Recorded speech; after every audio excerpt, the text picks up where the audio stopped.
ভারত থেকে নেমে আসা ঢলে বাংলাদেশ স্মরণকালের ভয়াবহতম বন্যার সম্মুখীন হওয়ার পর থেকে বড় ধরনের সাইবার হামলার মুখে পড়েছে ভারতের বিভিন্ন প্রতিষ্ঠানের ওয়েবসাইট। বাংলাদেশি হ্যাকার গ্রুপগুলোর দাবি 21 আগস্ট থেকে এ পর্যন্ত ভারতের অন্তত 15টি ওয়েবসাইট হ্যাক করেছেন তারা। হ্যাক হওয়ার তালিকায় রয়েছে ভারতীয় পুলিশ, সেনাবাহিনী, সবচেয়ে বড় payment gateway Bharat pay, Indo Tibet সীমান্ত পুলিশ, দিল্লি মিউনিসিপাল কাউন্সিলের ওয়েবসাইট। তাছাড়া এয়ারলাইন্স, ব্যবসা প্রতিষ্ঠানের ওয়েবসাইটও ডাউন করেছে গ্রুপটি।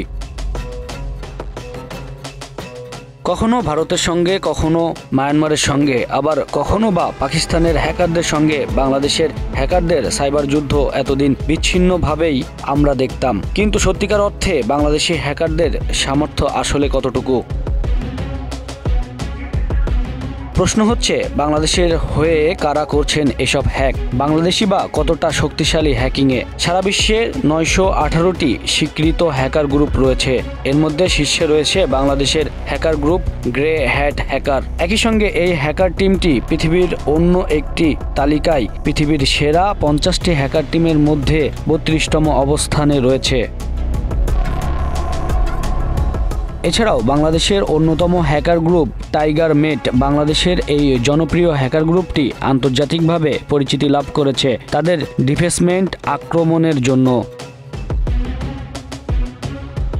ভারতীয় এবং পাকিস্তানি সরকারি ওয়েবসাইটে আক্রমণ চালিয়ে তারা নিজেদের অবস্থান স্পষ্ট করেছে। টাইগার মেট প্রায় 120টির বেশি ওয়েবসাইট হ্যাক করে রাজনৈতিক প্রতিবাদ জানানোর চেষ্টা করেছে, যা তাদের আন্তর্জাতিক সাইবার স্পেসে পরিচিতি দিয়েছে। বাংলাদেশ ব্ল্যাক হ্যাটস হ্যাকার্স, এই গ্রুপটি আন্তর্জাতিক সাইবার নিরাপত্তা পরীক্ষায় অংশ নিয়ে নিজেদের দক্ষতা প্রদর্শন করে।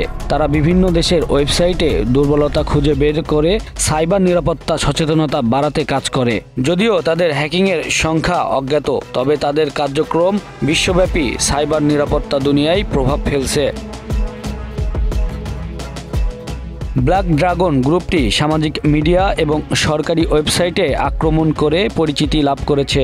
তারা প্রায় 50টিরও বেশি ওয়েবসাইটে আক্রমণ চালিয়েছে এবং তাদের কর্মকাণ্ডের মাধ্যমে বাংলাদেশকে আন্তর্জাতিক মহলে তুলে ধরেছে। রাজনৈতিক উদ্দেশ্যে তাদের আক্রমণগুলো জনগণের মধ্যে সাড়া ফেলেছে এবং সরকারের বিরুদ্ধে সমালোচনা করেছে। বাংলাদেশ সাইবার আর্মি আন্তর্জাতিক রাজনৈতিক বিতর্কের কেন্দ্রবিন্দুতে পরিণত হয়েছে। তারা প্রায় 200টি ওয়েবসাইটে আক্রমণ চালিয়ে ভারতীয় এবং মিয়ানমারের মতো দেশের বিরুদ্ধে প্রতিবাদ জানিয়েছে। এই গ্রুপটি বাংলাদেশের সার্বভৌমত্ব রক্ষায় কাজ করে এবং আন্তর্জাতিক সাইবার নিরাপত্তা চ্যালেঞ্জের মোকাবেলা করে। কনস্পাইরেসি গ্রুপটি বিভিন্ন দেশের সরকারি ও বেসরকারি ওয়েবসাইটে সাইবার হামলা চালিয়ে পরিচিতি পেয়েছে। আনুমানিক 30টি ওয়েবসাইট তাদের হামলার শিকার হয়েছে। তারা গোপনীয় তথ্য প্রকাশের মাধ্যমে সরকারের বিরুদ্ধে চাপ সৃষ্টি করে এবং সাইবার সুরক্ষা বিষয়ক আলোচনা শুরু করেছে।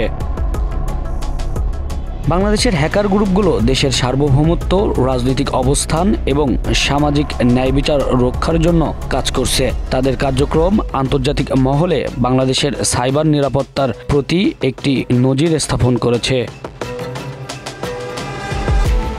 রবিউল ইসলাম শুভ, বাংলা অ্যাফেয়ার্স নিউজ ডেস্ক।